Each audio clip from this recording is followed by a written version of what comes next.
مجاہد از قلم علی یار خان۔ ابھی میں اپنی سوچوں میں گم تھا کہ یکایک دروازے پر دستک ہوئی تو میں چونک کر باہر نکل آیا۔ میرے سامنے چینی گڑیا کھڑی تھی۔ اس نے صرف ایک لفظ کہا، جوشو، اور میں نے آنکھیں بند کر کے گردن ہلا دی۔ جوشو نے مسکراتے ہوئے میرا استقبال کیا۔ لڑکی مجھے پہنچا کر باہر چلی گئی اور میں جوشو کے اشارے پر اس کے سامنے بیٹھ گیا۔ وہ پہلا آدمی کون تھا جس نے تمہیں حیران کیا تھا؟ Gain Miller. اس نے اپنے ساتھی کے اشتراک سے جس طرح میرا سراغ لگایا اور پھر اس کی ذہانت نے جو گل کھلائے، اس نے مجھے واقعی حیران کر دیا تھا۔ اس وقت بھی میری خوش بختی اور ملر کی بدبختی تھی کہ اس کی اصل شکل میرے سامنے آ گئی، ورنہ اگر وہ ہینی فوک کا میک اپ نہ اتارتا تو شاید میں اس کی طرف توجہ نہیں دیتا۔ جوشو کے کہنے پر میں نے انہیں تفصیلات بتائیں۔ جواب میں ان کے ہونٹوں پر مسکراہٹ پھیل گئی۔ میک اپ تو اب کوئی بڑی چیز نہیں رہی، لیکن جسم کو سکیڑ کر چھوٹا قد اور بڑا کر لینا واقعی ایک دلچسپ مشق ہے، جوشو نے اعتراف کیا۔ آپ نے یہ کیسے جانا مسٹر جوشو کہ دستاویز میرے پاس موجود ہیں اور میں نے اسے ضائع نہیں کیا ہے؟ میں نے سوال کیا۔ وہ تو بہت معمولی بات تھی۔ جب میں نے تم سے اس کے بارے میں سوال کیا تو تمہارا ہاتھ اضطرابی طور پر اپنے سینے کی طرف اٹھا تھا۔ کہنے کو درمیان ہی میں تمہیں احساس ہو گیا تھا کہ کاغذات محفوظ ہیں، لیکن ذرا سی باریک بینی سے تمہارا مقابل اس بات کا اندازہ لگا سکتا تھا کہ وہ کاغذات کہاں ہیں۔ میں تمہارا دوست ہوں علی، میں پاکستان کا بھی دوست ہوں، لیکن میرے دوست، اس پرآشیب دور میں کامیاب شخص وہ ہے جو اپنی ذہانت پر ذات پر بھروسہ نہ کرے۔ تمہاری وہ تحریر میرے لیے بھی دلکش ہو سکتی تھی اور میں بھی اس کے حصول کا خواہ ہو سکتا تھا، اس لیے جس چیز کو اپنے لیے خطرناک محسوس کرو سب سے پہلے اس کا وجود ختم کر دو۔ اسی میں تمہاری جیت ہے۔ میں اس نصیحت کو ہمیشہ یاد رکھوں گا، میں نے مسکراتے ہوئے کہا۔ گین ملر کو شاید تم نے باتھ روم میں قتل کیا ہے، کیا میرا خیال درست ہے؟ بالکل، میں نے اس کے درست اندازے سے متاثر ہو کر کہا۔ تم نے وہاں اپنے ہاتھوں کے نشانات صاف کرنے کی کوشش تو نہیں کی ہوگی؟ جوشو نے پوچھا۔ نہیں، میں نے جواب دیا۔ ظاہر ہے تم جرائم پیشہ انسان نہیں ہو۔ عیار قسم کے مجرم ہی ان باتوں کا خیال رکھتے ہیں۔ جرم کرنے کے لیے ایک سراغ رساں کے ذہن کو پڑھنا ضروری ہے، اور ایک کامیاب سراغ رساں مجرم کی کمزوریوں سے واقف رکھتا ہے۔ مجھے یقین ہے امریکی پولیس کے ماہرین فوراً تمہارے بارے میں اندازہ لگا لیں گے کہ تم ہالی ووڈ میں ہو۔ کیا تم سمجھتے ہو کہ پولیس صرف انہی خطوط پر کام کر رہی ہوگی کہ تم ایک جذباتی قاتل ہو، قتل کرنے کے بعد یونیورسٹی چھوڑ کر بھاگ نکلے ہو؟ نہیں بیٹے، انہوں نے سب سے پہلے تمہاری نفسیات اور تمہارے وسائل کا جائزہ لیا ہوگا۔ وہ یہ معلومات حاصل کر چکی ہوگی کہ امریکہ میں تمہارے تعلقات کیسے کیسے لوگوں سے تھے، پہلے تمہارے وطن سے تمہارے خاندانی پس منظر اور پھر امریکہ میں تمہاری حیثیت کے متعلق معلومات حاصل کی گئی ہوں گی، پھر تمہاری مجرمانہ صلاحیتوں کا بھی جائزہ لیا گیا ہوگا اور ایک خاص زاویہ متعین کر کے تمہاری تلاش کی جا رہی ہوگی۔ آپ درست کہتے ہیں مسٹر جوشو۔ کیا یہ ممکن نہیں ہے کہ آپ فوری طور پر مجھے ہالی ووڈ سے نکال دیں؟ صرف ہالی ووڈ سے؟ جوشو نے مسکراتے ہوئے پوچھا۔ میں اس سوال کا مطلب نہیں سمجھا، میں نے الجھے ہوئے لہجے میں کہا۔ بات صرف ہالی ووڈ سے نکالنے کی ہوتی تو میں شاید راتوں رات یہ کام کر دیتا، لیکن میں تمہاری زندگی خطرے میں نہیں ڈال سکتا۔ میں چاہتا ہوں تمہیں امریکہ سے نکالنے کے ٹھوس انتظامات کروں۔ میری آنکھوں میں تشکر کے جذبات ابھر آئے۔ چند لمحے خاموش رہنے کے بعد میں نے کہا، مسٹر جوشو، میں خلوص دل سے کہہ رہا ہوں کہ میں آپ کے لیے کوئی الجھن نہیں چاہتا۔ اس وقت تنہا میری ذات کا معاملہ ہے۔ میں پوری کوشش کروں گا کہ امریکی پولیس کو فریب دے سکوں۔ اگر اس کوشش میں کامیاب نہ ہو سکا تو کوئی خاص فرق نہیں پڑتا، میں کسی طور گھاٹے میں نہیں رہوں گا، لیکن ایک اچھے انسان کی حیثیت سے یہ کبھی نہیں چاہوں گا کہ آپ میری وجہ سے اپنی پرسکون زندگی خراب کریں۔ جوشو کے ہونٹوں پر نرم مسکراہٹ پھیل گئی۔ تمہارے خیال میں میری عمر کتنی ہوگی؟ اس نے پوچھا۔ آپ کی عمر؟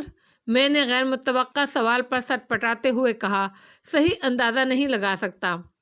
62 سال کا ہو چکا ہوں۔ جوان تھا تو جوانی سے پیار تھا، اب جوانوں سے پیار کرتا ہوں۔ تم کوئی جرائم پیشہ شخص نہیں ہو، حالات نے تمہیں جرائم کی راہ پر لا کھڑا کیا ہے۔ میں تمہیں اس راستے پر تنہا نہیں چھوڑوں گا۔ اس کے علاوہ یہ میرے دوست کی فرمائش بھی ہے، لیکن صرف ایک قباحت ہے کہ تم مجھ سے میری پسند کے مطابق تعاون کرو گے یا نہیں۔ میں کسی طور آپ سے انحراف نہیں کر سکتا مسٹر جوشو، لیکن پھر بھی آخری بار آپ سے عرض کر رہا ہوں کہ میں آپ کی پرسکون زندگی میں اضطراب پیدا کرنا پسند نہیں کروں گا۔ اگر تم گین ملر کے قتل میں ناکام ہو کر واپس آتے تو یقین کرو مجھے تم سے کوئی دلچسپی نہیں ہوتی، اور اگر ہوتی بھی تو صرف اس حد تک کہ میں تھوڑی سی کوشش کر کے تمہیں ہالی ووڈ سے نکال دیتا اور اپنا فرض پورا کر دیتا۔ لیکن ان نوجوانوں سے مجھے گہری دلچسپی ہے جو کسی کام کے بارے میں سوچتے ہیں اور اسے پورا کر کے دکھاتے ہیں۔ چنانچہ اب اس موضوع کو ختم کر دو اور یہ بتاؤ کہ امریکی پولیس کو شکست دینے کے لیے میرے مشورے قبول کرو گے یا جلد بازی سے کام لے کر یہاں سے نکل جانے کی کوشش کرو گے؟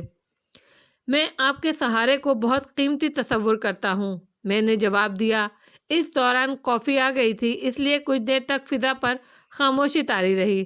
پھر جوشو نے کافی کے 2-3 گھونٹ لینے کے بعد کہا، میں خود بھی نہیں چاہتا کہ تم زیادہ امریکہ میں دن گزارو، لیکن تمہیں ایک محفوظ فرار کے لیے کچھ وقت گزارنا ہی ہوگا۔ اس کے علاوہ میں امریکی پولیس کے ان تمام اندازوں کو غلط ثابت کرنا چاہتا ہوں جو اس نے تمہارے بارے میں قائم کیے ہوئے ہیں۔ یعنی، میں نے سوال کیا، یہی کہ تم ایک بدحواس مفرور ہو۔ وہ تمہیں اسی حیثیت سے تلاش کرے گی، لیکن میں تمہاری حیثیت بدل دوں گا، جوشو نے مطمئن لہجے میں کہا۔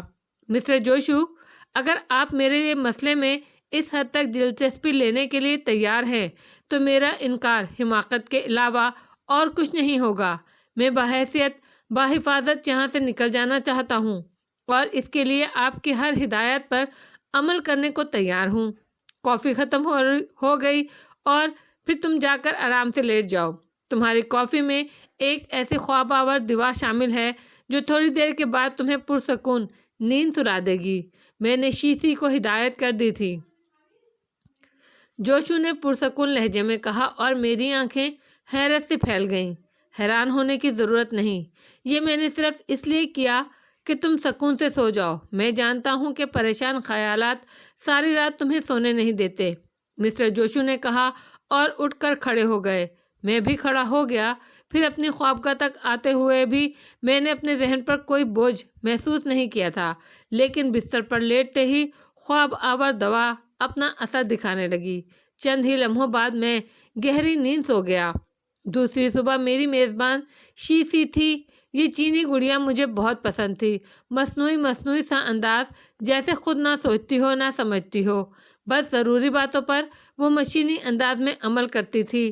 میرے اور اس کے درمیان اشارتی رابطہ تھا اور ہمارا کام بغیر کسی دشواری کے چل رہا تھا۔ میں نے اس کے ہر انداز میں پاکیزگی اور سادگی پائی، جیسے اسے جوانی کا احساس تک نہ ہو۔ خود میرے اپنے ذہن میں بھی بس پسندیدگی کے علاوہ اس کے لیے اور کوئی جذبہ نہیں ابھرا تھا۔ آج پورے دن جوشو سے ملاقات نہیں ہوئی، رات بھی گزر گئی، البتہ اس رات میں کسی حد تک بے سکون رہا تھا۔ دوسری صبح جوشو نے مجھے ناشتے کے لیے بلایا۔ اس کے ساتھ ایک اور چینی شخص بھی تھا جو عمر کے اعتبار سے جوان نظر آتا تھا۔ جوشی نے پنگلی کے نام سے اس کا تعارف کرایا۔ پنگلی تمہارے چہرے کی تراش خراش بدلے گا۔ میں نے اسے لاس اینجلس سے بلایا ہے، جوشو نے بتایا، اور میں نے گردن جھکا دی۔ ناشتے کے بعد مجھے پنگلی کے حوالے کر دیا گیا۔ جوشو ہمارے درمیان سے نکل گیا تھا۔ پنگلی ایک خاموش طبع نوجوان تھا۔ اس نے مجھ سے بہت کم گفتگو کی اور اپنی زنبیل کھول کر بیٹھ گیا۔ اس نے نہ جانے میرے چہرے پر کیسے کیسے داؤ آزمائے۔ یہ میک اپ عجیب طرز کا تھا، نہ پلاسٹک استعمال کیا نہ ماسک چڑھایا، بس اس نے بے رنگ لوشن استعمال کر کے میرے چہرے کو جگہ جگہ سے تھپ تھپایا۔ تقریباً آدھے گھنٹے تک وہ میرے چہرے پر مصروف عمل رہا اور پھر اس نے آئینہ میرے سامنے کر دیا۔ میں نے حیرت سے اپنی شکل دیکھی۔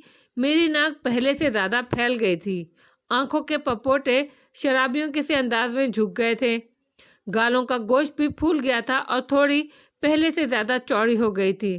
در حقیقت میرا چہرہ کافی بدل گیا تھا۔ آخری چیز جو اس نے مجھے دی وہ ایک باریک جھلی تھی جو مجھے بازوؤں پر پہننی تھی۔ اس کے بعد پنگلی نے کہا، اس کی ہلکی سی گرفت آپ کو بے چین ضرور کرے گی، لیکن یہ بے حد ضروری ہے۔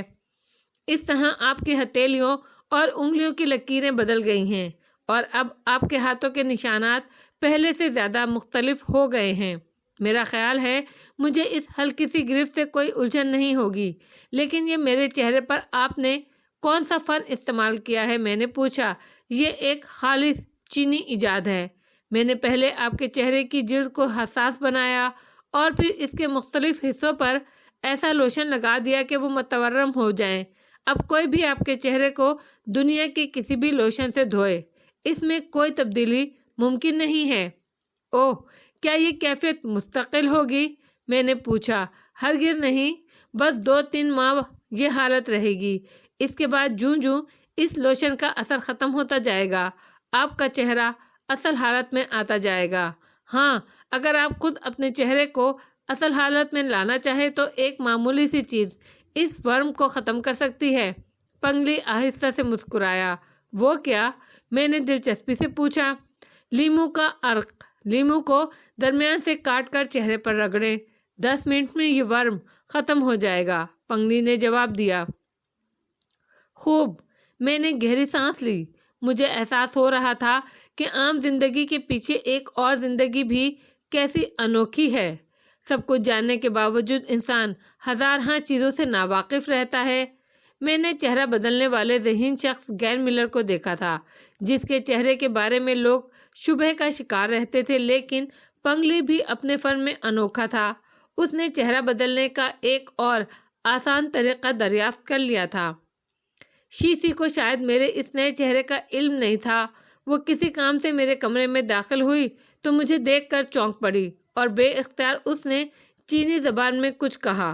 علی، میں گردن جھکا کر بولا اور شاید وہ میری آواز سے مجھے پہچان گئی۔ اس کی چھوٹی چھوٹی آنکھوں میں شدید حیرت نظر آ رہی تھی۔ پھر اس نے سنبھل کر جوشو کا نام لیا اور میں سمجھ گیا کہ جوشو نے مجھے طلب کیا ہے۔ چنانچہ میں جوشو کے پاس پہنچ گیا، جہاں جوشو نے کیمرے سے میری کئی تصاویر بنائیں اور پھر کیمرہ رکھتے ہوئے بولا، یہ تمہارے سائز کے لباس ہیں، ذرا پہن کر دیکھ لو۔ میں نے تمہارے دوسرے لباس کو بھیج کر ہالی ووڈ کی سب سے شاندار دکان سے یہ لباس منگوائے ہیں، اس دکان سے جو اداکاروں کے لباس ڈیزائن کرتی ہے۔ میں نے اس کے اشارے کی سمت دیکھا۔ 1 درجن سے زیادہ سوٹ تھے، جن کی میچنگ ٹائیاں وغیرہ بھی موجود تھیں۔ میں نے بے بسی سے گردن ہلائی اور پھر خاموشی سے جوشو کی ہدایات پر عمل کرنے لگا۔ سوٹ میرے بدن پر بالکل فٹ تھے۔ تب جوشو نے کہا، تم آج ہی ہالی ووڈ کے ایک خوبصورت بنگلے میں منتقل ہو جاؤ گے۔ یہ ہالی ووڈ کی سب سے شاندار رہائشی جگہ ہے، جہاں زیادہ تر اداکار ہی رہتے ہیں۔ یہاں تم ایک نوجوان امیر زادے کی حیثیت سے قیام کرو گے۔ مثلاً تم آئرلینڈ کے باشندے ہو، فلموں میں کام کرنے کے شوق میں ہالی ووڈ آئے ہو، اور ہاں، کوئی کہانی تمہیں پسند آ جائے تو تم فلم پر کثیر سرمایہ بھی لگا سکتے ہو۔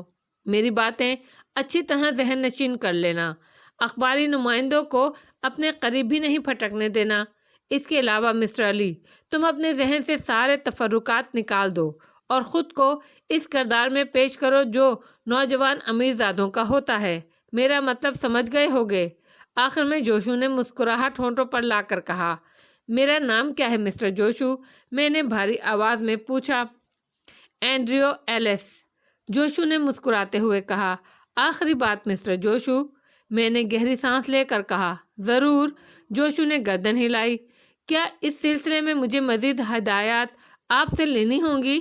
قطعاً نہیں، مجھے تم پر اعتماد ہے، تم حالات کو سمجھ سکو گے۔ باقی کوئی ضرورت ہوئی تو میں خود تمہیں فون کر لوں گا۔ گویا ایک طرح سے اب تمہارے اور میرے درمیان رابطہ منقطع ہو چکا ہے۔ میں نے گردن جھکا لی۔ جوشو نے میرے لیے جو کچھ کیا تھا، اس کی مثال ملنی مشکل تھی۔ میں جانتا تھا کہ ہالی ووڈ جیسے مہنگے شہر میں ایک وقت کی روٹی بھی کتنی مہنگی ہوتی ہے۔ چے جائکا، جوشو نے میرے لیے ایک ایسی زندگی مہیا کر دی تھی جس کا میں خواب میں بھی تصور نہیں کر سکتا تھا۔ میں اس شخص کے احسانات کا بدلہ کس طرح ادا کروں گا؟ میرے چہرے پر افسردگی پھیل گئی اور جوشو کے چہرے پر مسکراہٹ۔ وہ آگے بڑھا اور میرے نزدیک آ گیا۔ چند لمحوں تک مجھے دیکھتا رہا اور پھر میرے بازوؤں پر ہاتھ رکھ کر بولا، علی، میں پہلے بھی کہہ چکا ہوں، میرے دل میں تمہارے لیے ایک خاص مقام پیدا ہو گیا ہے۔ مجھے اس دور کا اندازہ ہے جہاں انسان خود غرض ہے، کوئی کسی کے لیے کچھ نہیں کرتا، لیکن میرے دوست، ہم اس حقیقت کو نظر انداز نہیں کر سکتے کہ انسان کا انسان پر بڑا حق ہے۔ جو کچھ میں تمہارے لیے کر رہا ہوں، اگر تمہاری زندگی اور تمہارے وسائل اجازت دیں تو تم یہ سب کچھ کسی دوسرے کے لیے کر دینا، میرا قرض ادا ہو جائے گا۔ دراصل میں یہ سب کچھ اتنا الجھا کر اور اتنے بڑے پیمانے پر نہ کرتا، لیکن امریکی پولیس کی آنکھوں میں دھول جھونکنا آسان کام نہیں ہے۔ اس نے تمہارے بارے میں جو اندازہ قائم کیا ہوگا وہ یہی ہوگا کہ تم مالی مسائل کا شکار ہوگے اور نچلے پیمانے پر پناہ گاہوں کی تلاش میں سرگردہ ہوگے۔ چنانچہ پولیس تمہیں ایسی ہی جگہوں پر تلاش کر رہی ہوگی۔ میں نے تمہارا مقام تھوڑا سا بلند کر کے انہیں دھوکہ دینے کی کوشش کی ہے، اور مجھے یقین ہے کہ وہ لوگ اب طویل مدت تک اس پیمانے پر نہیں سوچیں گے۔ جس جگہ تم جا رہے ہو اس جگہ مختلف لوگ تم سے ملاقات کریں گے۔ میں نے بنیادی بات تمہیں بتا دی ہے، اس کی روشنی میں ان سے گفتگو کر لینا۔ جہاں کہیں کوئی کمی رہ جائے میں تمہیں ہدایت دے دوں گا۔ میں آپ کا یہ قرض ہمیشہ یاد رکھوں گا مسٹر جوشو، اور بار بار اس کی ادائیگی کرتا رہوں گا، میں نے ممنون لہجے میں کہا۔ مجھے یقین ہے، ویسے تم نے بالکل صحیح راستے کا انتخاب کیا ہے۔ پولیس نے گین ملر کے قاتل کی نشاندہی کر دی ہے۔ کیا مطلب؟ میں چونک پڑا۔ وہ لوگ کبھی اس طرف متوجہ نہ ہوتے، لیکن یہودی ٹولہ بدستور تمہارے پیچھے لگا ہوا ہے۔ انگلیوں کے نشانات نے تمہاری نشاندہی کی اور اسے بھی مذہبی رنگ دے دیا گیا ہے۔ غالباً تم ان دنوں اخبارات نہیں دیکھ رہے ہو۔ جی ہاں، اتفاق نہیں ہوا، میں نے کچھ جھمتے ہوئے کہا۔ اخبارات باقاعدگی سے دیکھتے رہو، یہ بہت سی باتوں سے آگاہ رکھتے ہیں۔ گین ملر کے قتل کی وہ خبر دوسرے ہی دن شائع ہو گئی تھی۔ اس کے بعد اس کے قتل کے سلسلے میں کوئی خاص خبر شائع نہیں ہوئی، لیکن آج کے اخبار میں کچھ تفصیلات موجود ہیں۔ وہ کیا؟ میں نے حیرت زدہ لہجے میں پوچھا۔ میں ابھی اخبارات تمہارے پاس بھجواتا ہوں، جوشو نے کہا۔ اور سنو، زندگی میں جب کسی راستے کا انتخاب کر لو تو پھر اس میں یکسانیت تلاش نہیں کرو۔ ہموار راستوں کا سفر اکتا دینے والا ہوتا ہے۔ اس کے برعکس تمہاری راہ میں جتنی مشکلات آئیں گی تم اتنے ہی نکلتے جاؤ گے۔ میں نے مسکراتے ہوئے جوشو کا ہاتھ تھپ تھپایا اور وہ مطمئن انداز میں گردن ہلا کر باہر نکل گیا۔ پھر چند ساتھ کے بعد واپس آ کر اخبارات میرے ہاتھ میں تھما دیے۔ انہیں اپنے کمرے میں لے جاؤ اور آرام سے پڑھو۔ میں اخبارات لے کر نکل آیا۔ اپنے کمرے میں آ کر میں نے اخبار کھولا۔ پہلے ہی صفحے پر میری تصویر چھپی ہوئی تھی۔ جنونی قاتل نے ایک اور قتل کر دیا۔ اس کے بعد خبر کی تفصیلات درج تھیں۔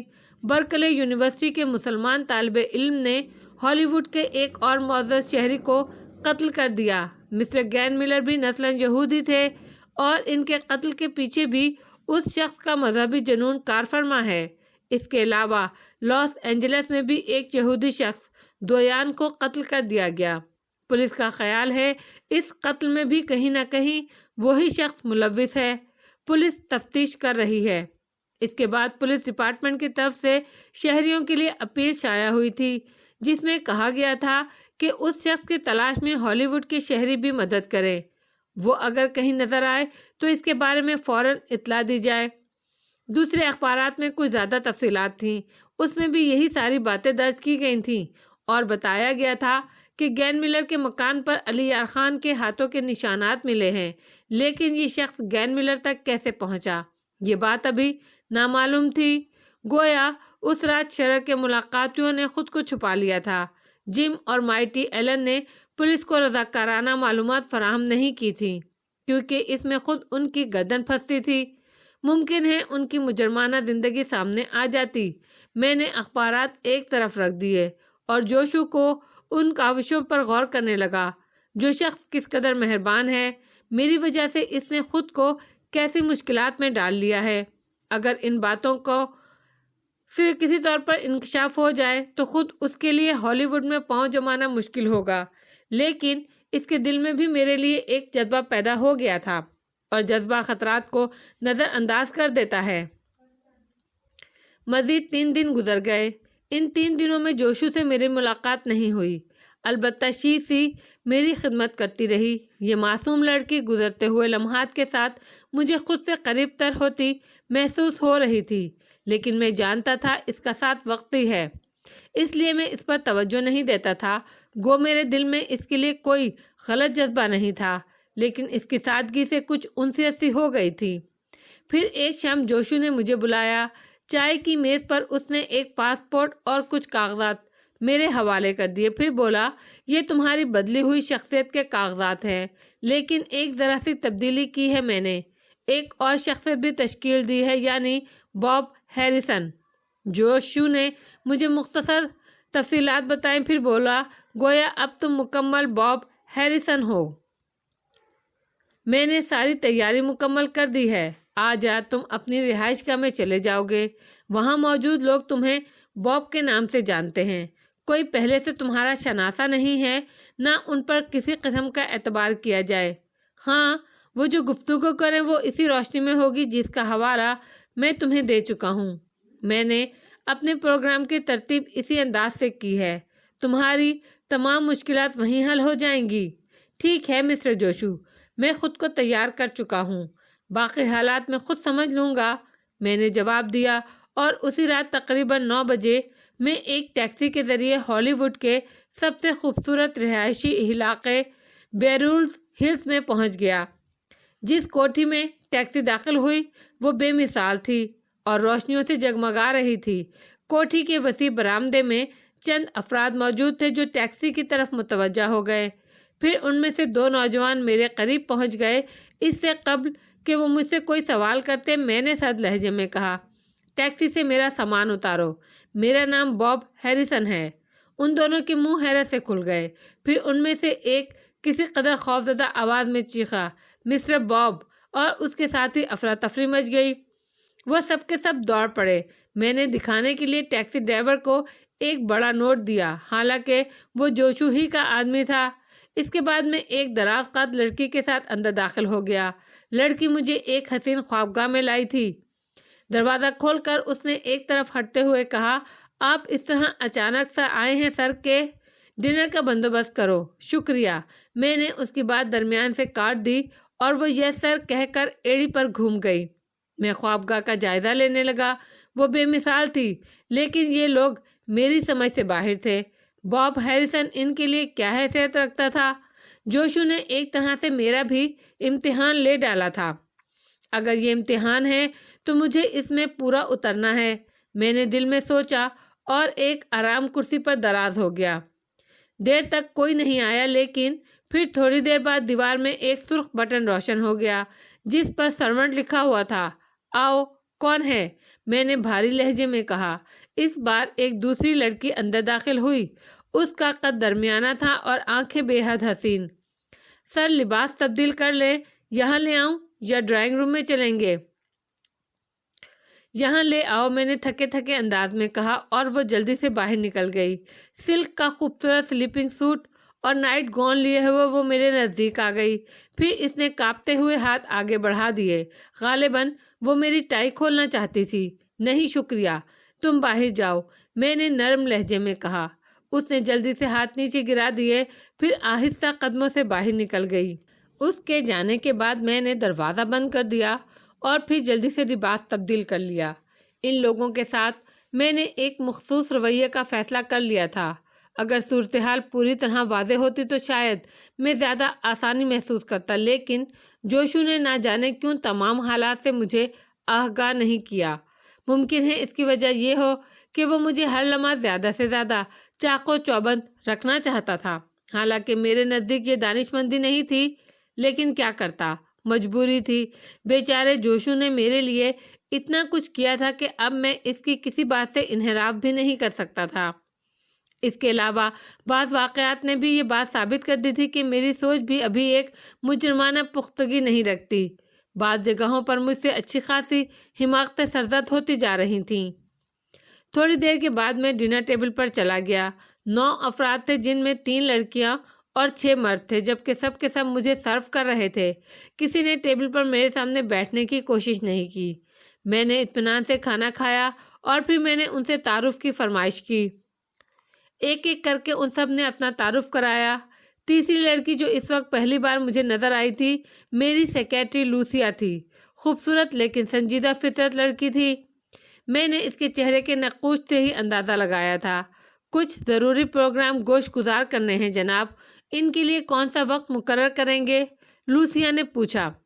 سب کچھ کل ہوگا، میں نے جواب دیا اور اس نے گردن جھکا دی۔ اس کے بعد میں نے تھوڑی دیر تک ان لوگوں سے رسمی گفتگو کی اور پھر ذہن میں خلفشار لیے اپنی خوابگاہ میں واپس آ گیا۔ رات کو سونے میں بڑی دقت پیش آئی تھی۔ ذہن کو پرسکون رکھنے کی لاکھ کوشش کر رہا تھا، لیکن حالات تھے کہ مچھروں کی طرح ذہن میں بھن بھناتے ہوئے آ جاتے تھے اور نیند بہت دور چلی جاتی تھی۔ بمشکل تمام نیند آ سکی اور دوسری صبح بہت دیر میں آنکھ کھلی۔ گرم پانی کے غسل نے ذہنی اور جسمانی تھکن دور کر دی۔ پھر لباس تبدیل کر کے میں نے اس سرخ بٹن پر انگلی رکھ دی جو روشن تھا۔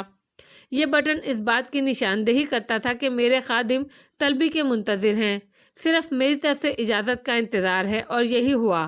بٹن دبتے ہی وہ دوسری لڑکی اندر آ گئی جس نے مجھے لباس تبدیل کرانے کی کوشش کی تھی۔ اس کی آنکھیں بہت حسین تھیں۔ ہیلو گرینی، صبح بخیر، اس وقت میں نے بدلے ہوئے موڈ میں کہا۔ وہ کس قدر چونک پڑی، پھر جلدی سے گردن جھکا کر اس نے مجھے صبح بخیر کہا، پھر بولی، ناشتے میں کیا پسند کریں گے جناب؟ کچھ بھی، یہ سب تمہاری مرضی پر ہے، میں نے بدستور خوشگوار موڈ میں کہا۔ سر، رات کو آپ سکون سے سوئے؟ کوئی الجھن تو نہیں ہوئی؟ نہیں، الجھن کی کیا بات تھی، میں نے بے نیازانہ انداز میں کہا۔ بعض اوقات نئی جگہوں پر سکون نہیں ہوتا۔ ہالی ووڈ تو آپ پہلی بار آئے ہیں۔ اوہ، میں ان باتوں سے متاثر نہیں ہوتا، تم لوگ تو پرسکون ہو۔ ہم سب رات کو 2 بجے تک آپ کے بارے میں گفتگو کرتے رہے۔ اچھا، کیا گفتگو تھی؟ میں نے سرسری سے انداز میں پوچھا۔ ہمارے ذہن میں آپ کے نقوش دوسرے تھے۔ ہمارا خیال تھا کہ مسٹر باب کوئی عمر رسیدہ انسان ہوں گے، لیکن آپ بالکل ہی مختلف ثابت ہوئے۔ اس کے علاوہ سر، رات کو ہم نے آپ کے بارے میں اندازہ لگایا تھا کہ آپ بہت سخت طبیعت کے مالک ہیں، لیکن اس وقت آپ کا موڈ خوشگوار ہے۔ اگر مجھے جلدی ناشتہ نہیں ملا تو ممکن ہے میری کیفیت رات کی سی ہو جائے، میں نے مسکراتے ہوئے کہا۔ جواب میں لڑکی کی بھی مسکراہٹ دیکھی۔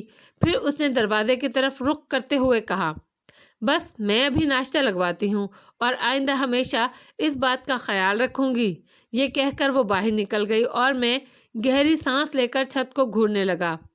خوب مذاق ہو رہا ہے میرے ساتھ، ابھی نہ جانے اور کہاں کہاں تماشا بننا پڑے گا مجھے۔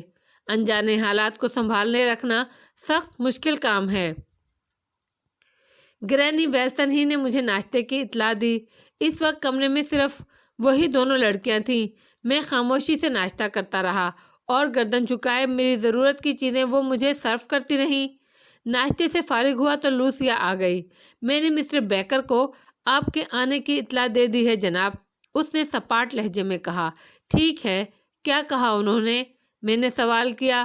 آپ سے ملاقات کے لیے وقت چاہتے ہیں، کون سا وقت پسند فرمائیں گے آپ؟ لنچ پر بلا لو، میں نے جواب دیا۔ لوسیا نے گردن جھکا دی۔ اس کے علاوہ کچھ نئے لوگوں سے بھی آپ کی ملاقات ہے، وہ آپ سے ملاقات کی خواہش رکھتے ہیں، مثلاً جم آرگنائزیشن، ڈولی پروڈکشن اور ہالی ووڈ ایمپوریم۔ یہ ادارے اکثر فون کر کے آپ کے بارے میں پوچھتے رہتے ہیں۔ کیا چاہتے ہیں؟ میں نے سوال کیا۔ مقصد تو ظاہر ہے نہیں کیا انہوں نے سر، لیکن ظاہر ہے کہ وہ اپنی فلموں میں آپ کا مالی تعاون چاہتے ہوں گے۔ ٹھیک ہے، لیکن ابھی ان سے رابطہ قائم نہیں کرو۔ میری خواہش ہے زیادہ لوگوں کو میری آمد کے بارے میں معلوم نہ ہو۔ بہت بہتر جناب، تو میں مسٹر بیکر کو آپ کا پیغام ارسال کر دوں؟ ہاں، میں نے گہری سانس لے کر جواب دیا۔ اس کے علاوہ آپ کی دن کی مصروفیات کیا رہیں گی؟ اس نے پوچھا۔ کچھ نہیں مس لوسیا، مسٹر بیکر سے ملاقات کے علاوہ کوئی پروگرام نہیں ہے۔ اگر ان کے ساتھ کوئی پروگرام بن جائے تو دوسری بات ہے۔ بہت بہتر، لوسیا نے کہا اور پھر مجھ سے اجازت لے کر اٹھ گئی۔ میں بھی وہاں سے اٹھ کر اپنی نشست گاہ میں آ گیا جیسے ایک خوبصورت دفتر کی حیثیت دی گئی تھی۔ یہ کمرہ بھی ڈیکوریشن کے لحاظ سے نفیس ترین تھا۔ یہاں بیٹھ کر میں نے حالات پر غور کیا۔ لوسیا کے ایک جملے نے صورتحال کسی حد تک واضح کر دی تھی۔ گویا مسٹر باب ہیریسن ایک ایسی شخصیت تھے جن سے لوگ اپنی فلموں میں مالی تعاون کے خواہش مند تھے۔ ہالی ووڈ کی فلم انڈسٹری میں کسی فائنانسر کی مالی حیثیت جو ہو سکتی تھی، کم از کم اس کا اندازہ لگایا جا سکتا تھا۔ یہ جوشو بھی خطرناک آدمی ہے۔ اگر یہ جرائم کی دنیا اختیار کر لے تو یقیناً ایک خطرناک مجرم ثابت ہو سکتا ہے۔ اب نہ جانے اس نے یہ کیا چکر چلایا ہے اور نہ جانے میں کس حد تک اس کے معیار پر پورا اترتا ہوں۔ میری ایک بھی غلطی مجھے ڈبو سکتی ہے، ذرا سی لغزش کھیل ہی بدل سکتی ہے۔ بہرحال اب تو نبٹنا ہی تھا، چنانچہ میں ہوشیار ہو گیا۔ لوسیا نے تھوڑی دیر کے بعد آ کر مجھے بتایا کہ مسٹر بیکر دوپہر کے کھانے پر آ رہے ہیں۔ اس کے بعد میں نے باقی وقت میں خود کو ان سے گفتگو کے لیے تیار کیا۔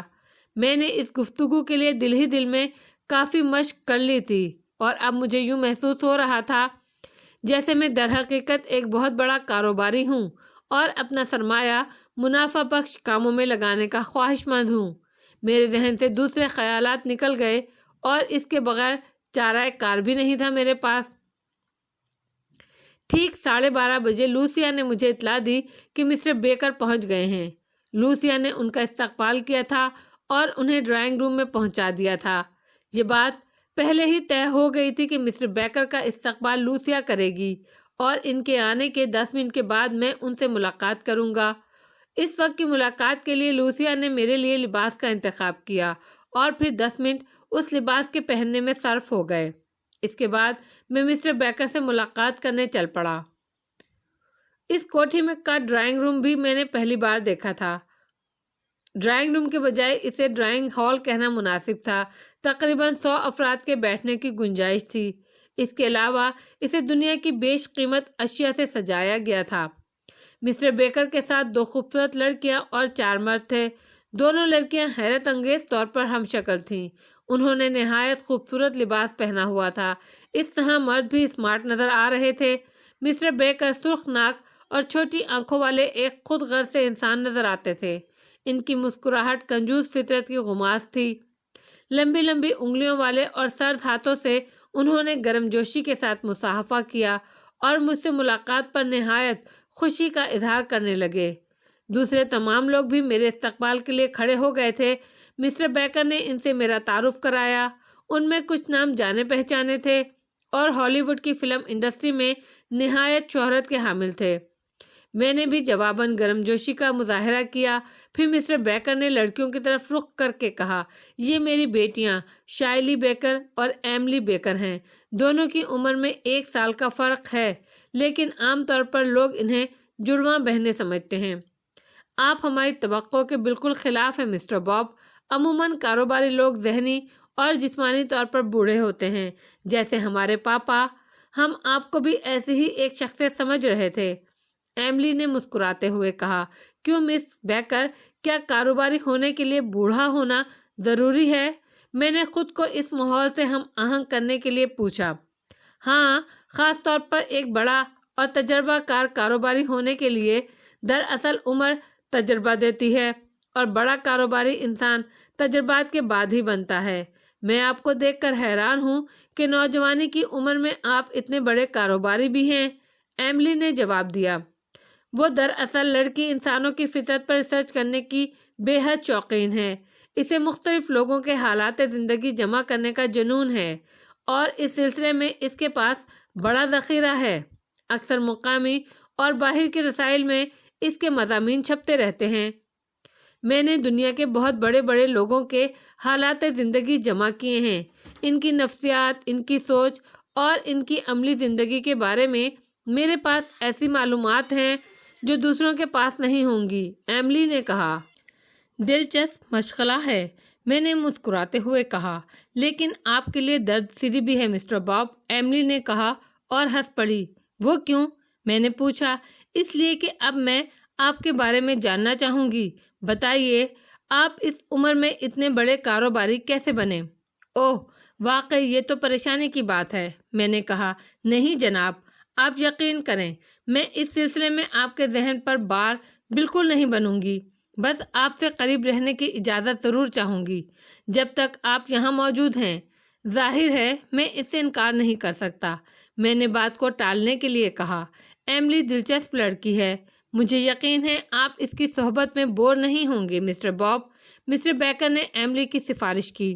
اور مس شائلی، میں نے دوسری لڑکی کی طرف دیکھا، یہ فلسفی ہے، دنیا کے ہنگاموں سے الگ تھلگ رہتی ہے، لیکن آپ سے ملاقات کی شائق تھی۔ آپ لوگوں سے مل کر خوشی ہوئی مسٹر بیکر، میں نے گہری سانس لے کر کہا۔ اس کے بعد دوسرے لوگوں سے گفتگو ہونے لگی۔ فلمی ماحول کی باتیں تھیں، ان باتوں سے خود اپنی شناخت بھی ہو رہی تھی جو بہت ضروری تھی، اور جو کچھ مجھے اس گفتگو سے معلوم ہو سکا وہ یہ تھے کہ میں ایک با اثر اور دولت مند انسان ہوں۔ بہت سے ممالک میں مختلف انڈسٹریز میں میرا سرمایہ لگا ہوا ہے۔ میں نے فلم انڈسٹری میں اپنا سرمایہ لگانے کی خواہش ظاہر کی ہے۔ عقل چکرا کر رہ گئی تھی۔ اگر در حقیقت ایسے کسی شخص کا کوئی وجود تھا تو وہ کہاں تھا، اور جوشو نے کن بنیادوں پر مجھے اس کی حیثیت دی تھی؟ یہ تو بے حد خطرناک جرم تھا، اور اس میں کافی خطرات پوشیدہ تھے۔ میں نے دوپہر کے کھانے کا خاص اہتمام کیا تھا، اس کے لیے مسٹر بیکر بہت ممنون ہوئے اور بولے، آپ کی اس پرخلوص پیشکش کو میں رد نہیں کر سکتا، حالانکہ یہ اعزاز مجھے ملنا چاہیے تھا۔ میری خواہش ہے میں آپ کے اعزاز میں ایک بہت بڑی ضیافت دوں، جس میں ہالی ووڈ فلم انڈسٹری کے تمام افراد شریک ہوں، مشہور ترین فلم ساز بھی، اور فلمی اداکاروں سے آپ کا تعارف ہو۔ میں اس سلسلے میں آپ سے تعریف کا خواہ ہوں۔ مجھے آپ کے خلوص کا اعتراف ہے مسٹر بیکر، لیکن اتفاق سے آپ کی اس خواہش کے جواب کے طور پر مس ایملی کو بھی ان کے سوالوں کا جواب مل جائے گا۔ میں نے مسکراتے ہوئے کہا۔ وہ کیا مسٹر باب؟ ایملی نے پوچھا۔ میں نے عمر کے چند سال صرف اس لیے بچا لیے ہیں کہ میں ان زیادہ الجھنوں میں نہیں پھنستا۔ کاروبار کے لیے ٹھوس اقدامات کرتا ہوں اور ان پر فوری عمل کرتا ہوں۔ جیسا کہ آپ کے علم میں ہے، میں پچھلی رات خاموشی سے یہاں آ گیا۔ میں نے اپنے ساتھیوں کو بھی اپنی آمد کی اطلاع نہیں دی، کیونکہ میں ان کے فرائض کے چند گھنٹے خود نہیں خرچ کرنا چاہتا تھا۔ یہ لوگ ایئرپورٹ آتے، انتظار کرتے اور اہتمام کرتے، چنانچہ میں خاموشی سے یہاں پہنچ گیا۔ اس کے علاوہ میں اپنی سیکریٹری مس لوسیا سے اس بات کی تصدیق کراؤں گا کہ کتنے لوگوں نے مجھ سے ملاقات کی خواہش کی ہے۔ براہ کرم مس لوسیا، مسٹر بیکر کو یہ نام بتائیے۔ اور لوسیا نے نام گنوا دیے۔ پھر میں دوبارہ مسٹر بیکر سے مخاطب ہوا۔ میں نے ان لوگوں سے ملاقات کا پروگرام نہیں بنایا۔ اس کی وجہ یہ ہے مسٹر بیکر کہ انسان اخلاقی بندشوں میں جکڑ جاتا ہے۔ آپ یہ اہتمام کریں گے، اس میں میرا تعارف دوسرے لوگوں سے بھی ہوگا۔ ان میں سے چند مخلص لوگ مجھے کچھ پیشکش کریں گے اور میرا طویل وقت اس میں ضائع ہو جائے گا۔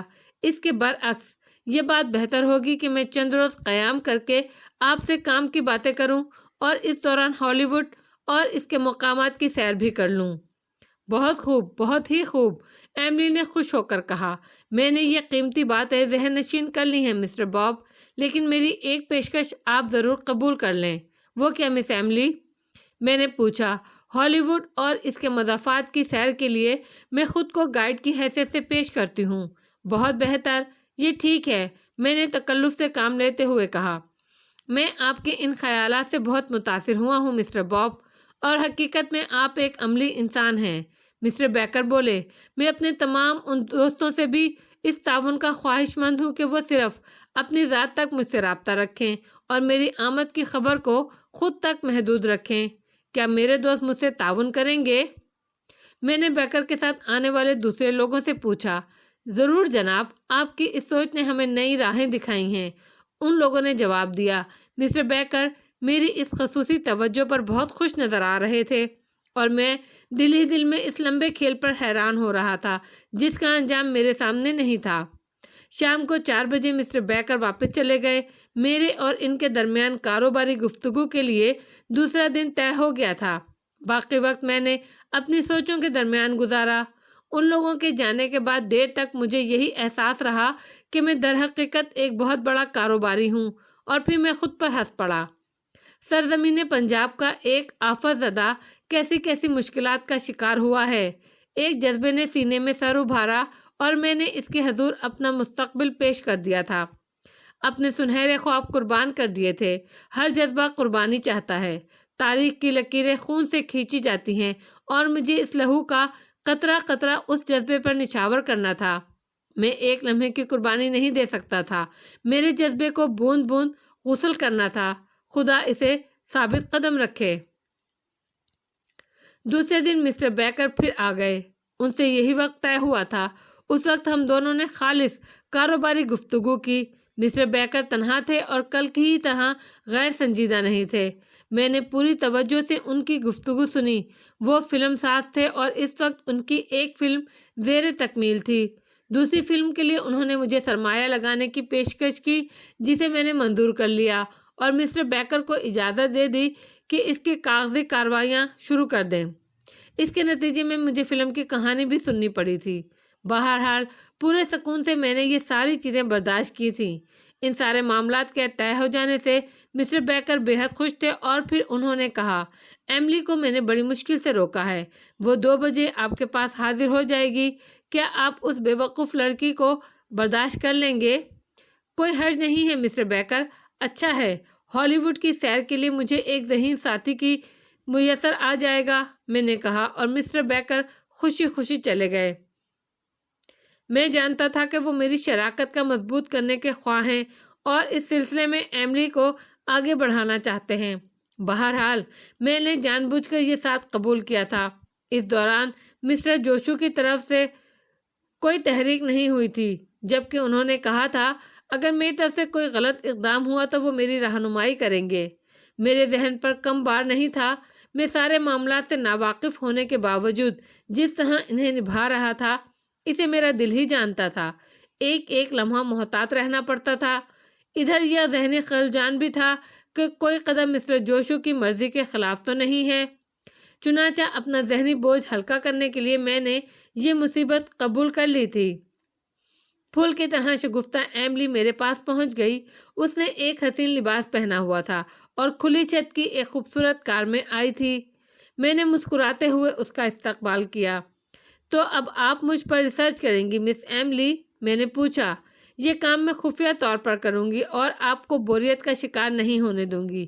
ہاں، آپ سے ایک درخواست ہے، وہ بولی۔ کیا؟ مجھے ایملی کے بجائے ایمی کہا کریں، بس یہ مجھے اچھا لگتا ہے۔ بہتر ہے، اس طرح آپ نے میری ایک مشکل بھی حل کر دی۔ اوہ، کیا کوئی بہت بڑی مشکل تھی؟ اس نے ہنس کر پوچھا۔ ہاں، آپ کے نام میں ایک معمولی سی تبدیلی سے میرے منہ میں کھٹاس گھل جاتی ہے۔ ایملی اور املی میں معمولی سا فرق ہے۔ میں نہیں سمجھی، ایملی تعجب سے بولی اور میں مسکرانے لگا۔ ظاہر ہے وہ املی کے بارے میں کچھ سمجھ نہیں سکتی تھی۔ تھوڑی دیر کے بعد ہم دونوں باہر نکل آئے۔ باہر نکلنے سے قبل میں نے اپنی شکل و صورت کا اچھی طرح جائزہ لے لیا تھا۔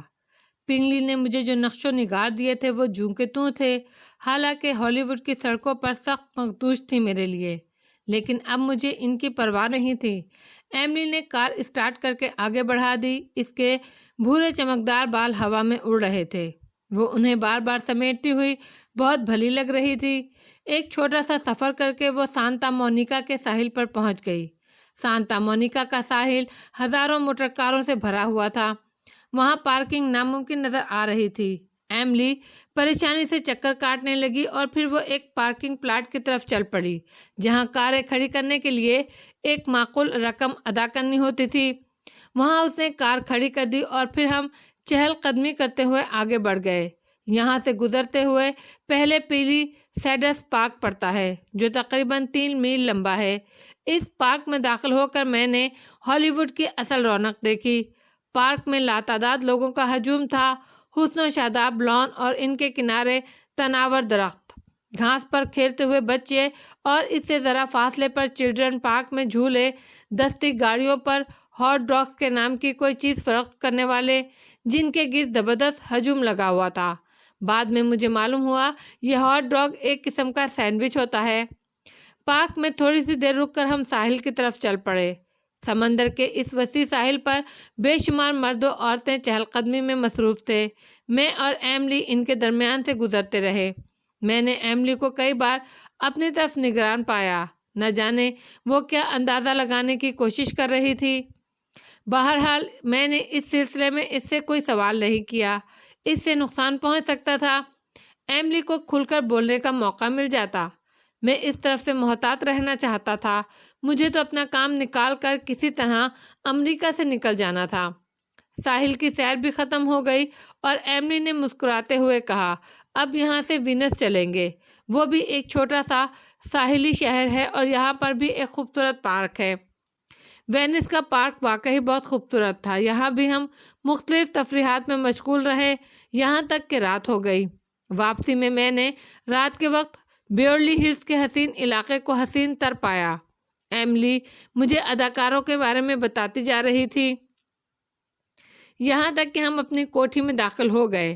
ایملی ہنستی ہوئی میرے ساتھ ہی اندر داخل ہوئی اور یہ خطرے کی بات تھی۔ میں اس کے ساتھ ڈرائنگ روم میں آ گیا۔ آپ کا ڈرائنگ روم مثالی حسن رکھتا ہے، اس نے چاروں طرف دیکھتے ہوئے کہا۔ شکریہ، ایسی ہی بات ہے۔ اب بتاؤ میں تمہاری کیا خاطر کروں؟ لیکن وہ ایک تصویر کی جانب متوجہ تھی۔ میں اس مصیبت سے بچنے کی ترکیب سوچ رہا تھا۔ اس نے خود ہی ایک سوال کر دیا۔ مسٹر باب، ایک سوال پوچھوں؟ جواب دیں گے؟ پوچھو، میں نے تھوک نگل کر کہا۔ عموماً انسان عمر کی اس منزل میں جا کر دولت مند ہوتا ہے جب وہ بوڑھا ہو چکا ہوتا ہے۔ میں ان لوگوں کی بات نہیں کر رہی جنہیں سب کچھ ورثے میں ملتا ہے۔ ہمارے یہاں دولت مند نوجوان لڑکیوں میں بہت ہر دل عزیز ہوتا ہے۔ آپ کے ملک میں آپ کی بھی یہی کیفیت ہوگی۔ آپ نے ایک ایسا سوال کر دیا ہے مس ایملی جو میری زندگی میں ایک ناسور کی حیثیت رکھتا ہے، میں نے اچانک غمزدہ ہو کر کہا اور وہ چونک کر مجھے دیکھنے لگی۔ کیا بات ہے مسٹر باب، آپ کچھ افسردہ ہو گئے؟ میں چاہتا تھا مس ایمی کہ کوئی لڑکی اب مجھ سے یہ سوال نہ کرے۔ آپ نے میرے سارے زخم تازہ کر دیے ہیں۔ لیکن کیوں؟ وہ اٹھ کر میرے صوفے پر آ گئی۔ آخر ایسی کیا بات ہے؟ ایک زمانہ تھا، میں نے سرد آہ بھر کر کہا، لوگ مجھے دنیا کا خوش نصیب ترین انسان سمجھتے تھے۔ عورت اور شراب میری زندگی کا مقصد بن چکی تھی۔ مجھے اپنے شناساؤں کے نام اور چہرے بھی یاد نہیں رہتے۔ میرے دوست ساری دنیا سے میرے لیے شراب کے تحفے بھیجتے، لیکن پھر اچانک یہ دونوں چیزیں میری زندگی سے نکل گئیں، اس طرح کہ اب ان کا تصور بھی میرے لیے ہولناک ہو گیا ہے۔ کیوں؟ وہ حیرت سے بولی، تم نے اس دوران مجھے شراب کا نام لیتے ہوئے بھی نہیں دیکھا ہوگا۔ ہاں، لیکن کیوں؟ ایملی کا استجاب بڑھتا جا رہا تھا۔ میں بیمار پڑ گیا، اس طرح کہ میری زندگی اختتام کے قریب پہنچ گئی۔ ڈاکٹروں نے مجھے فینسی فیشیو کا مریض قرار دیا اور میری تقدیر پر سیاہ مہر ثبت کر دی۔ انہوں نے میرے لیے پیشن گوئی کر دی کہ اگر شراب کا ایک قطرہ بھی میرے معدے میں اتر گیا تو میں چند روز بھی زندہ نہیں رہ سکوں گا۔ یہ دنیا کے ماہر ترین ڈاکٹروں کا فیصلہ ہے، میں نے غمزدہ لہجے میں کہا، اور ایملی حیرت زدہ انداز میں مجھے دیکھنے لگی۔ اس کی آنکھوں میں الجھن تھی۔ لیکن میں نے ایسی کسی کی بیماری کا نام نہیں سنا۔ یہ فینی فیشو کیا چیز ہے؟ چند ساتھ کے بعد اس نے پوچھا۔ میں نے کہا نا، میرے مقدر کی خرابی۔ میرے ہونٹوں سے سرد آہ نکل گئی۔ تو آپ نے کتنے عرصے سے شراب نہیں پی؟ ایمی نے پوچھا۔ تقریباً 5 سال ہو گئے، میں نے اداکاری کرتے ہوئے کہا۔ لیکن آپ کی صحت تو بہت اچھی ہے۔ ایمی اب بھی حیرت زدہ تھی۔ اس سے پہلے تو اور بھی اچھی تھی، لیکن 5 سال پہلے جس نے دیکھا وہ آج پہچان بھی نہیں سکتا۔ میں 1 سال بیمار رہا، اس دوران میرا وزن صرف 90 پاؤنڈ رہ گیا تھا۔ تعجب ہے، آپ جیسی شاندار شخصیت کے بارے میں ایسی بات سوچی بھی نہیں جا سکتی۔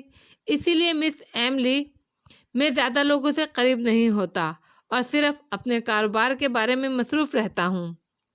مجھے افسوس ہے، ایملی گہری سانس لے کر بولی اور پھر اٹھ کر کھڑی ہوئی۔ مجھے یہ بات پہلے معلوم نہیں تھی، ورنہ آپ کی صحت کا خیال رکھتی اور آپ کو اتنا نہ تھکاتی۔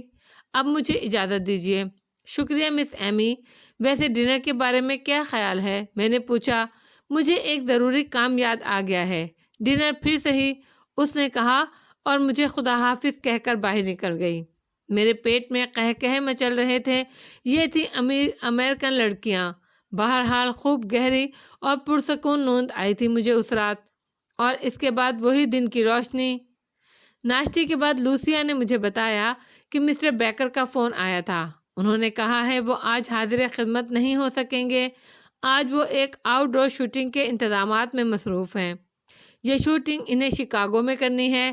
ٹھیک ہے، کوئی اور پیغام؟ میں نے پوچھا۔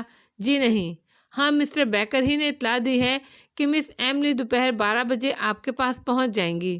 وہ لنچ آپ کے ساتھ کریں گی، لوسیا نے کہا، اور میرا منہ بن گیا، گویا یہ لڑکی آج پھر مجھ پر مسلط رہے گی۔ دراصل جوشو کے کسی پیغام کا منتظر تھا میں، اور میں نے اسی خیال سے کسی دوسرے پیغام کے بارے میں پوچھا تھا۔ بہرحال جب تک جوشو کا کوئی دوسرا پیغام نہیں ملتا یہی صحیح، میں اس وقت تک جوشو کے اس امتحان کا شکار رہوں گا جب تک کوئی خطرہ سر تک نہ پہنچ جائے۔ اگر اس کے ذہن میں کوئی خاص پروگرام ہے تو اس میں رکھنا اندازی ممکن نہیں تھی، اور مجھے چاہیے تھا کہ صبر و سکون سے اس کے کسی دوسرے پیغام کا انتظار کروں۔ جوشو نے جو کچھ کیا ہے اس کا کوئی نہ کوئی مقصد ضرور ہوگا اس کے ذہن میں۔ اور کوئی ہدایت جناب؟ لوسیا کی آواز نے مجھے خیالات سے چونکا دیا۔ نہیں، میں نے پرخیال انداز میں کہا، اور وہ واپس چلی گئی۔ ٹھیک 12 بجے ایملی آ گئی۔ آج اس کے چہرے پر کسی قدر سنجیدگی چھائی ہوئی تھی۔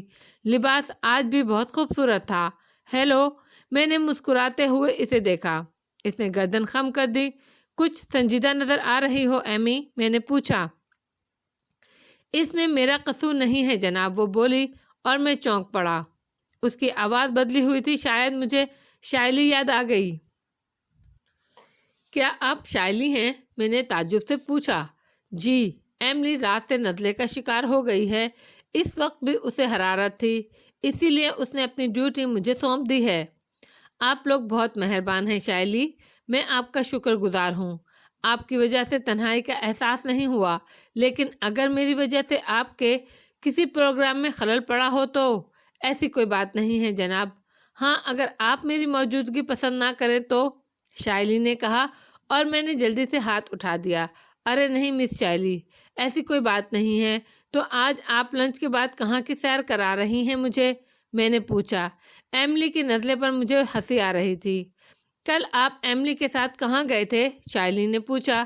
سانتا مونیکا اور وہاں سے وینس کارنیوال، میں نے جواب دیا۔ تب میں آج آپ کو ہالی ووڈ ہال دکھاؤں گی، شائلی نے جواب دیا۔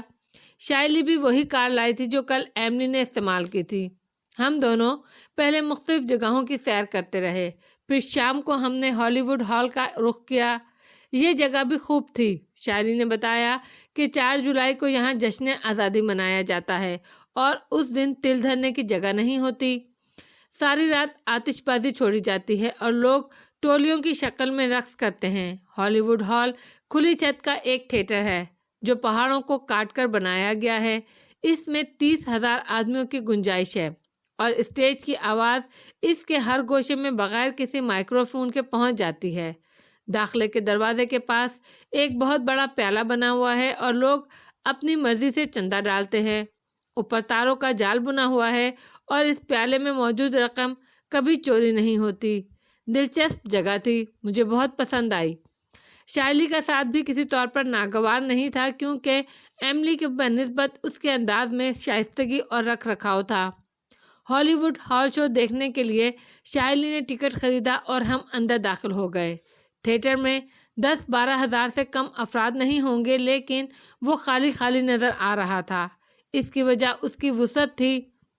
ہم دونوں بھی اپنی نشستوں پر بیٹھ گئے۔ اسٹیج پر رقص و موسیقی کے کئی خوبصورت پروگرام ہوئے۔ ہر جسمانی کرتب اور اس کے بعد مزاحیہ پروگرام پیش کیے گئے جو سب کے سب بہت دلچسپ تھے۔ شائلی بے اختیار ہنس رہی تھی، اس کی کیفیت بچوں کی سی تھی۔ واپسی میں نے اس سے پوچھا، شائلی، تم دونوں بہنوں میں 1 سال کا فرق ہے؟ ہاں، پورے 1 سال کا، وہ ہنستے ہوئے بولی۔ بڑا کون ہے؟ میں نے پوچھا۔ میں، وہ بولی، اور میں گہری سانس لے کر رہ گیا۔ شائلی اپنی بہن سے 1 سال بڑی ہونے کے باوجود ذہنی طور پر اس سے کئی سال چھوٹی تھی۔ اس کی فطرت میں معصومیت تھی۔ کوٹھی میں داخل ہوئے تو سفید رنگ کی ایک نیبلے کار کھڑی نظر آئی۔ میں نے ایک لمحے کے لیے سوچا ہی تھا کہ شائلی بول پڑی، پاپا۔ اوہ، کیا یہ مسٹر بیکر کی کار ہے؟ میں نے پوچھا۔ ہاں، پاپا اسٹوڈیو میں اسے ہی استعمال کرتے ہیں، شائلی نے جواب دیا اور میں اس کے ساتھ اندر داخل ہو گیا۔ راستے میں گرینی نے بتایا کہ مسٹر بیکر انتظار کر رہے ہیں۔ ہم دونوں ڈرائنگ روم میں داخل ہوئے۔ مسٹر بیکر ایک موٹے سگار کو دانتوں میں کچل رہے تھے۔ ہمیں دیکھ کر خوشی سے اچھل پڑے۔ خدا کا شکر ہے کہ آپ لوگ جلدی ہی واپس آ گئے۔ میں سوچ رہا تھا کہیں مجھے زیادہ انتظار نہ کرنا پڑے۔ میرے بارے میں آپ کو اطلاع مل گئی ہوگی جناب۔ میں اپنے یونٹ کو لے کر شکاگو جا رہا ہوں۔ وہاں شوٹنگ کے انتظامات اچانک مکمل ہو گئے ہیں۔ میں اسے ملتوی نہیں کر سکتا۔ میری ایک دلی خواہش ہے مسٹر باب۔ جی فرمائیے، میں نے خوش دلی سے کہا۔ آپ میرے ساتھ شکاگو چلیں، مسٹر بیکر بولے۔ میں نے پرخیال انداز میں گردن ہلائی۔ ایک لمحے کے خیال آیا کہ کہیں یہ جوشو کی مرضی کے خلاف نہ ہو، لیکن جوشو نے جو خاموشی اختیار کر رکھی ہے، اس سے یہی اندازہ ہوتا ہے کہ جو کچھ ہو رہا ہے وہ پسند کے مطابق ہے۔ چنانچہ میں ہالی ووڈ سے نکلنے کے اس طریقے پر بھی خوش ہو گیا اور اس موقع کو نظر انداز نہ کر سکا۔ ٹھیک ہے مسٹر بیکر، لیکن شرط وہی ہوگی۔ شرط؟ کیا جناب؟ وہ خوش ہو کر بولا۔ میری اپنی شخصیت صرف چند لوگوں کے درمیان محدود رہے گی۔ میں زیادہ لوگوں سے متعارف نہیں ہونا چاہتا، میں نے جواب دیا۔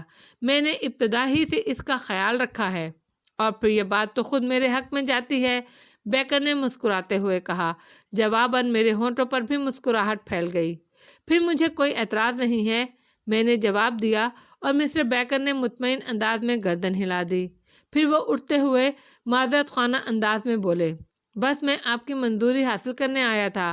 ممکن ہے آج پوری رات ہی مصروف رہوں، ساری تیاریاں مکمل کرنی ہیں، اس لیے اجازت چاہوں گا۔ شائلی، مسٹر باب کو کوئی تکلیف نہیں ہونی چاہیے، تم لوگ انہیں تنہائی کا احساس نہیں ہونے دینا، اس نے اپنی بیٹی کی طرف رخ کر کے کہا، اور پھر گردن جھکا کر باہر نکل گیا۔ میری نگاہ میں یہ ایک باپ کا بدترین کردار تھا، اور ایسے لوگوں کو میرے معاشرے میں ذلیل ترین کردار کا مالک سمجھا جاتا ہے۔ لیکن جب معاشرے ہی کی بات آ جاتی ہے تو یہاں کے ماحول میں یہ سب کچھ معیوب نہیں ہے، لوگ اس میں کوئی حرج نہیں سمجھتے ہیں۔ میں نے گہری نگاہوں سے شائلی کی طرف دیکھا۔ اب تک اس لڑکی نے ہلکے پن کا مظاہرہ نہیں کیا تھا، اور ابھی تک مجھے اس سے کوئی الجھن نہیں ہوئی، لیکن اب باپ کی ہدایت پر دیکھے اس کے انداز میں کیا تبدیلی رونما ہوتی ہے، میں نے سوچا۔ وہ چند ساتھ خاموش رہی، پھر ایک گہری سانس لے کر بولی، میرے لیے کیا حکم ہے مسٹر باب؟ تھک گئی ہوں گی آپ مس شائلی؟ جی ہاں، کسی حد تک، وہ خفیف سی مسکراہٹ کے ساتھ بولی۔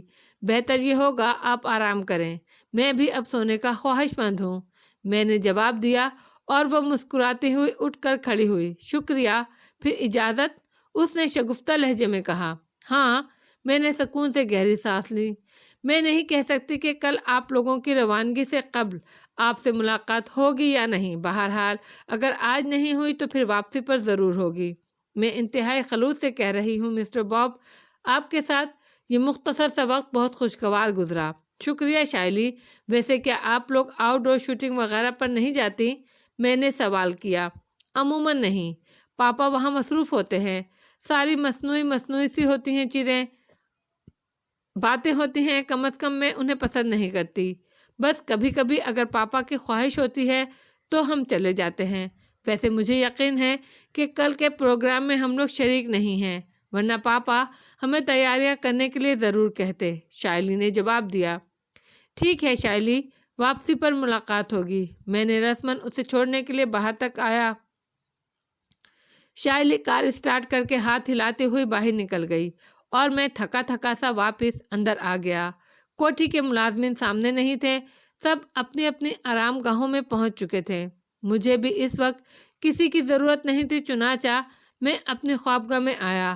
ذہن پر تھکن اور کسی قدر افسردگی طاری تھی۔ سوچ کے دائرے ابھر رہے تھے، یہ سلسلہ کہاں تک چلے گا؟ اس دوران میں ہاتھ پر ہاتھ رکھ کر بیٹھ گیا ہوں، اور صرف جوشو کے رحم و کرم پر ہوں۔ اگر اس کی کوئی اسکیم فیل ہو گئی تو میں بھی کام سے گیا۔ کیا خود کو اس حد تک کسی کے ہاتھوں میں دے دینا دانش مندی ہے، یا پھر میں زبردست حماقت کر رہا ہوں؟ دیر تک اس بارے میں سوچتا رہا، اور پھر میں نے ایک فیصلہ کر لیا، شکاگو کی حد تک ٹھیک ہے، مسٹر بیکر سے اتنا فائدہ ضرور اٹھاؤں گا کہ ان کے ساتھ شکاگو نکل جاؤں، وہاں جا کر ان لوگوں کا ساتھ چھوڑ دوں گا۔ جوشو کی طرف سے اگر کوئی تحریک ہوئی اور اس سے ملاقات ہوئی تو صاف کہہ دوں گا کہ یا تو وہ مجھے اپنا منصوبہ بتائے کہ اس نے میرے بارے میں کیا سوچا ہے، ورنہ پھر اس سے کہہ دوں گا کہ اس کے بعد وہ مجھے میرے حال پر چھوڑ دے۔ اس نے میرے لیے جو کچھ کیا ہے وہ بہت ہے، میں اس سے زیادہ اسے تکلیف دینا پسند نہیں کروں گا۔ دوسرے دن بیکر مجھے لینے آ گیا۔ صبح کو ٹیلی فون کر کے اس نے مجھے تیار رہنے کی ہدایت کر دی تھی۔ چنانچہ جس وقت وہ بڑی ویگن میں میرے پاس پہنچا تو میں اپنے مختصر سے سوٹ کیس کے ساتھ تیار تھا۔ اس کے ساتھ 8 افراد تھے، جن میں 3 خوبصورت لڑکیاں تھیں۔ 2 صورتیں میری جانی پہچانی تھیں۔ ان اداکاروں کو میں معتاد فلموں میں دیکھ چکا تھا۔ بیکر نے میرا تعارف میرے عزیز ترین دوست مسٹر باب کہہ کر کروایا۔ اس سے زیادہ اس نے میرے بارے میں کچھ نہیں بتایا، لیکن چونکہ بیکر نے اس عزیز ترین دوست کو لے جانے کے لیے اہتمام کیا تھا، اسی لیے اس کے ساتھیوں کی نگاہوں میں مجھے ایک خاص مقام حاصل ہو گیا۔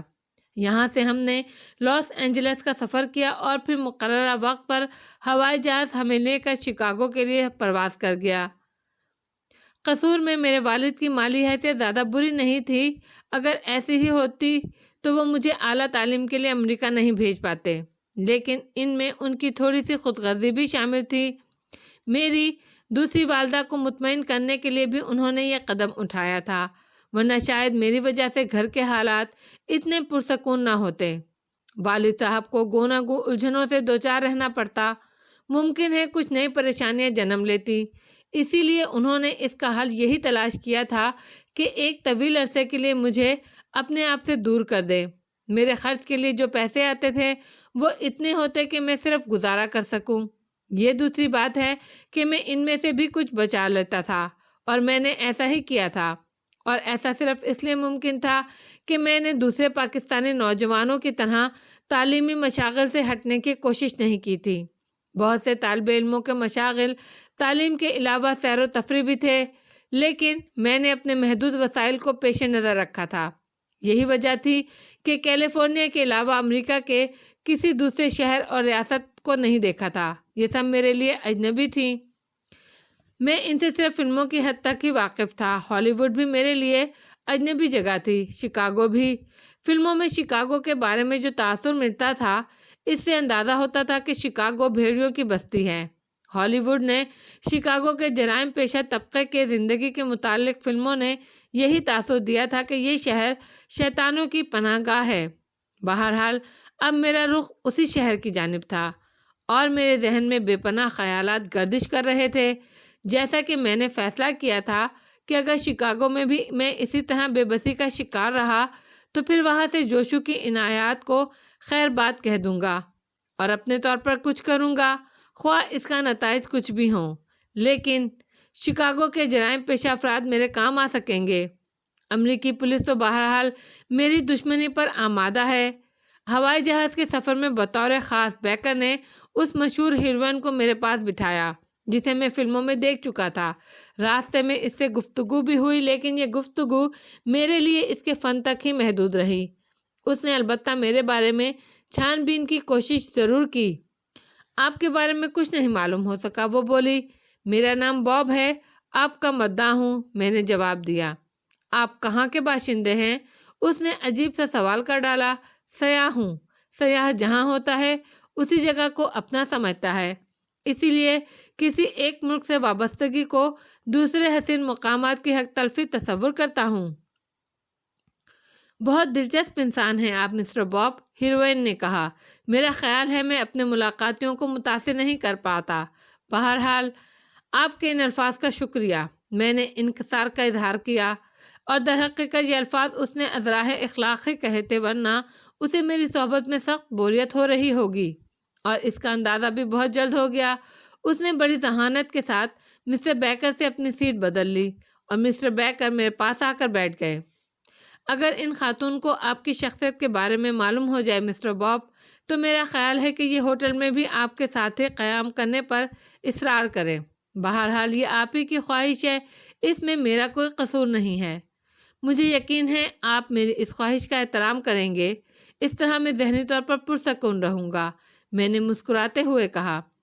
اوہ، آپ بہت سنجیدہ اور نفیس طبیعت کے مالک ہیں، ورنہ لوگ عموماً ان آرٹسٹوں کی قربت کے خواہ رہتے ہیں۔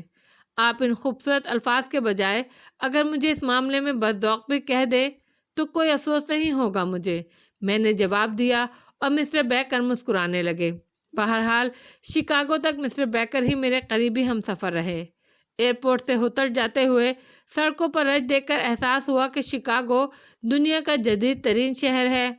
100 سال قبل 200 افراد کی آبادی کا معمولی سے گاؤں تھا یہ، لیکن 100 سال میں اس کی آبادی تقریباً 50 لاکھ ہو گئی، اور اس نے بے پناہ ترقی کر لی۔ بلند و بالا عمارتیں، حسین ترین سڑکیں اور پرمسرت ماحول نے اس شہر کو بہت ہی خوبصورت بنا دیا۔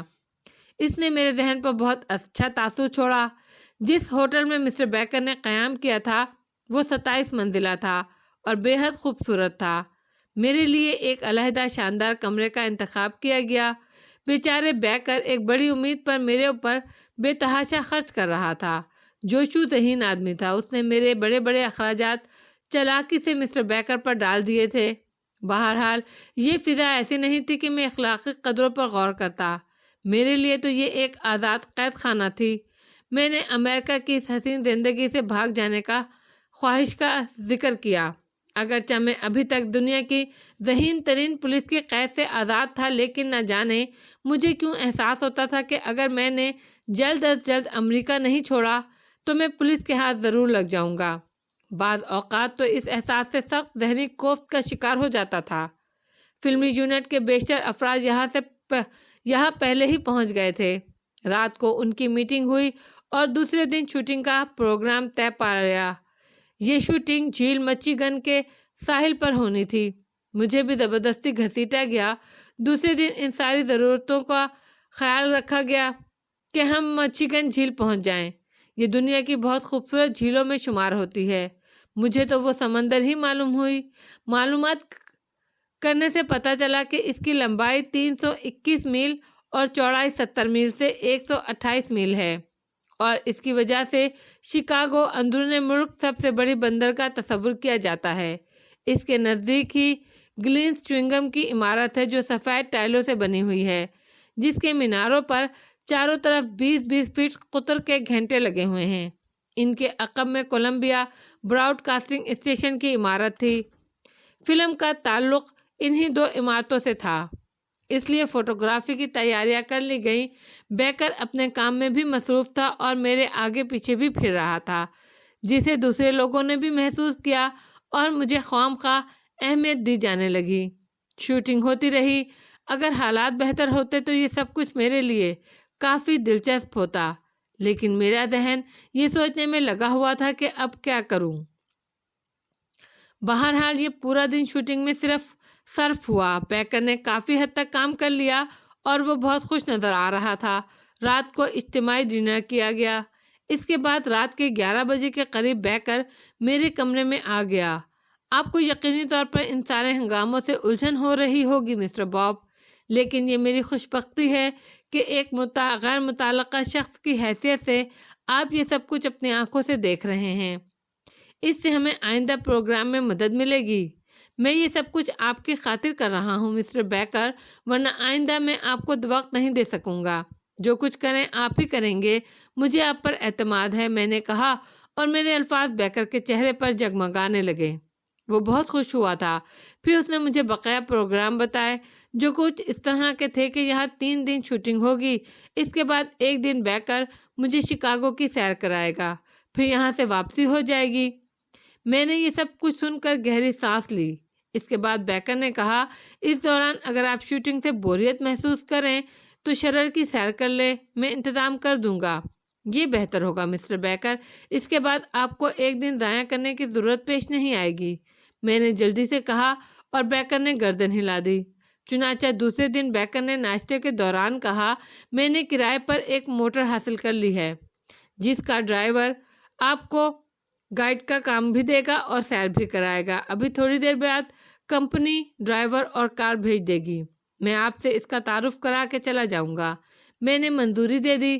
10:30 بجے بیکر ایک دبلی پتلی خوبصورت لڑکی کو لے کر میرے پاس آیا۔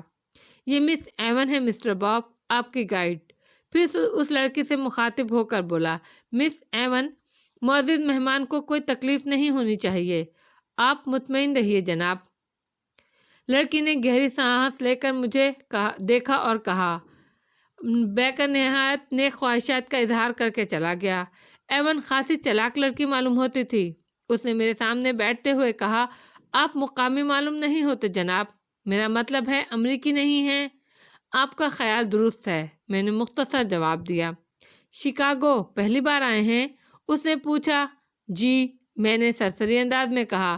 شکاگو سے متعلق داستانوں سے متاثر ہوں گے؟ بے شک، میں نے پھر جواب دیا، حالانکہ ان داستانوں میں رنگ آمیزی زیادہ ہے۔ یہ درست ہے کہ شکاگو کی زندگی میں تنوع ہے، لیکن آپ اسے مجرموں کا شہر نہیں کہہ سکتے۔ مجرم تو دنیا کے ہر گوشے میں ہوتے ہیں مسٹر باب، آپ کا کیا خیال ہے؟ لڑکی نے ایک سانس میں بہت کچھ کہہ دیا تھا۔ آپ کا کہنا درست ہے، میں نے گردن ہلاتے ہوئے جواب دیا۔ امریکہ میں کون سے شہر نے آپ کو زیادہ متاثر کیا؟ لڑکی نے پوچھا۔ اگر آپ مجھے تیاری کی اجازت دے دیں تو میں شکر گزار ہوں گا۔ یہ باتیں ہم راستے میں کریں گے، میں نے کہا، اور اس نے مسکراتے ہوئے گردن کو جنبش دی۔ میرا خیال ہے آپ کا شمار ان لوگوں میں ہوتا ہے جو بے تکلف ہونے میں دیر لگاتے ہیں۔ یہ کہہ کر وہ اٹھ گئی اور پھر دروازے سے نکلتے ہوئے بولی، میں خود حاضر ہو جاؤں یا آپ نیچے تشریف لا رہے ہیں؟ میں پہنچ رہا ہوں، میں نے جواب دیا اور وہ باہر نکل گئی۔ تھوڑی سی گفتگو کے بعد ہی میں نے ان محترمہ کے بارے میں اندازہ لگا لیا تھا کہ وہ کیا چیز ہیں۔ ابھی میں نے لباس تبدیل ہی کیا تھا کہ دروازے پر دستک سنائی دی۔ میں نے دستک دینے والے کو اندر آنے کی اجازت دے دی، لیکن اندر آنے والا ایک نہیں تھے، آنے والوں کی تعداد 4 تھی۔ ان میں ایک لمبا اور موٹا شخص تھا جس کے تیور بگڑے ہوئے تھے۔ 2 خشک چہرے والے پھرتیلے آدمی تھے جو عمدہ سوٹ پہنے ہوئے تھے۔ تیسرا ایک بڑے عمر کا ادھیڑ عمر کا آدمی تھا۔ اندر آنے والوں میں سے ایک نے جیب سے اپنا شناختی کارڈ نکال کر میرے سامنے کر دیا، جس پر CIA کا نشان موجود تھا۔ میرے ذہن میں ایک دم سے شیشہ سا ٹوٹ گیا۔